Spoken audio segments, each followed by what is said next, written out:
Hello everybody, this is Adam from Wax Pack Gods. I hope you're doing well today. As the new year dawns, I thought it might be fun to go back and look at a snapshot in time from 1985 in this case. I have here a Woolworth all-time record holders collector's series issued by Topps in 1985 for sale at Woolworth. There were 44 cards and one stick of bubble gum in the set. The gum is long gone, but the cards are still here, and you can see the checklist on the back. The guys held various records. Some of the records have probably been broken since then. Some names you'll know for sure. Some names you might not know, and some might look like they belong somewhere else, like Willie Wilson. Somehow I think that's probably not the actor. Anyway, I thought it would be interesting to look and see what these guys were all about. I don't remember what the suggested retail price on these were. Probably a couple of dollars, something like that. This is kind of a follow-on to the Kmart set that I rave about so much and loved. It was from 1982. Here we have Cobb. I don't remember if they show what their records are. Yeah, they do. So he's got, the Cobb records, 367 lifetime average, 2,245 runs, 4,191 hits, of course, broken by Pete Rose. So nice, kind of bright orange backs there. Speaking of Pete Rose, there he is. So 1985 was the year that he broke Cobb's hit record. Let's see what he's got.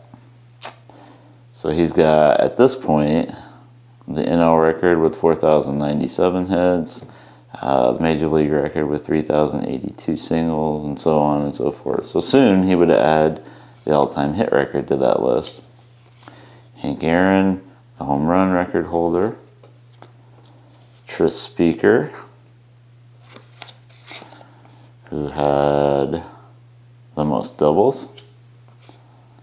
Sam Crawford of the Tigers, who had the most triples. Walter Johnson, who in 85 still held, no, he didn't hold the strikeout record, but he had the shutout record. And he had held the strikeout record before Nolan Ryan, Gehrig Perry, and Steve Carlton broke it a couple years earlier. Cy Young, all-time wins. Ed Walsh, let's see, 464 innings in one season. That one might be tough to top, don't you imagine? Rollie Fingers, or Rollie as I called him as a kid.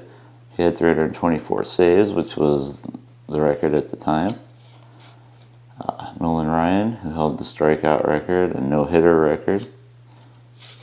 Dwight Gooden, what was his record? Major League rookie record with 276 strikeouts, and 32 strikeouts in 2 consecutive games. Maury Wills, who had held stolen base records. He played 165 games, so he was kind of the Ernie Banks. Let's play 165. Lou Brock, who in 85 still held the all-time career stolen base record. Ricky Henderson, who held the season stolen base record and would eventually surpass Brock in the career category. Grover Alexander, who had 4 one-hitters in 1915, and 16 shutouts in 1916, 373 wins to tie the NL record. Jack Chesborough, who had, I think, 41 wins in a season, 41 in 1904. That's more than some of our teams might get this upcoming year. All right, Dan Quisenberry. What did he hold? He held some record. 45 saves in 83. Okay. Hub Leonard. Looks like a happy chap for the Boston Red Sox. Major League record with a 101 earned run average in 1914. That's not too shabby. Christy Mathewson was the NL win leader, with 373. And NL win leader for a season with 37 in 08. So Steve Carlton was a strikeout leader at some point, briefly. And he had 19 strikeouts in 69, 4 Cy Youngs, which are no longer the record, thanks to Roger Clemens. Whitey Ford, World Series record with 33 consecutive scoreless innings. Willie Wilson, 705 at-bats. Never met a ball he didn't want to swing at, I guess, huh? Yogi Berra, World Series RBI record with 11. World Series record with RBIs in 11 series and 71 hits in series play. Cliff Johnson, 19 pinch hit home runs. I wonder if that's been broken since then. I have to look that up. Frank Robinson,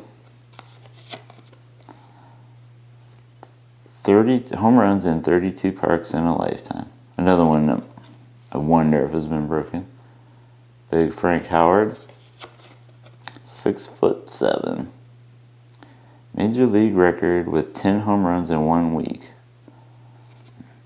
He had a good year 1 week. Jim Gentile, 5 Grand Slam home runs in 61. Oh, look at that. Roger Maris, the all-time single-season home run leader as of 1985. Babe Ruth. Let's see. He had 114 home runs in consecutive seasons, which of course has been obliterated by Sammy Sosa and Mark McGwire. Mickey Mantle, 18 home runs in the World Series. Willie Mays, 20 runs in the All-Star Game, 23 hits in the All-Star Game. NL MVP twice. Also NL MVP twice was Ernie Banks. 5 Grand Slams in 55. And Major League record for home runs by a shortstop with 47 in 1958. Stan the Man Musial, he's got some NL records, or at least he did have. NL record by leading league in triples 5 times. 3,630 hits. All-Star record with 6 home runs in a lifetime. Ted Williams, last man to hit 400. And he reached base 16 consecutive times in September of 57. Oldest player to win the Triple Crown at 40 in 1958. So here's Owen Wilson. This is the first baseball player to star in inane movies. No, that's not right. Set a major league record with 36 triples in 1912. Pittsburgh Pirates. Lou Gehrig, the Iron Horse, so his streak was still intact, 21-30. Maybe another 10 years or so before Cal Ripken would break that. Hack Wilson, most RBIs in a season, 190. Johnny Frederick, wow, not even familiar with him. Brooklyn Dodgers, what did he do? Major league record with 6 pinch hit home runs in 32. Pretty amazing. Frankie Frisch for the New York Giants. World Series record with 10 double plays in series play, or 10 doubles in series play. Lloyd Weiner. So major league record for hits for brothers at 5,611 with his brother Paul. Rogers Hornsby, highest seasonal average at 424 in 1924. Earl Webb of the Red Sox had 67 doubles in 1931. Rudy York of the Tigers had 18 home runs in 1 month.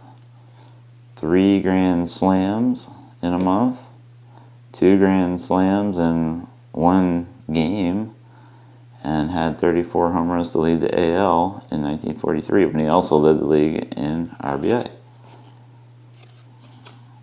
And then finally, George Sisler. So I don't exactly have these in order, but that's okay. He set a major league record with 257 hits in 1920. So this is the second or third time that I've had a stack of cards that I've had out of order. So apparently counting and sorting wasn't my forte at some point in my collecting life, but no worries. You can't go wrong with Ty Cobb on top anyway, right? So there you have it, the all-time record holders from Woolworth and Topps in 1985. Be sure to like this video if you like this video. You can find us at waxpackgods.com and on Twitter at waxpackgods. Thanks a lot.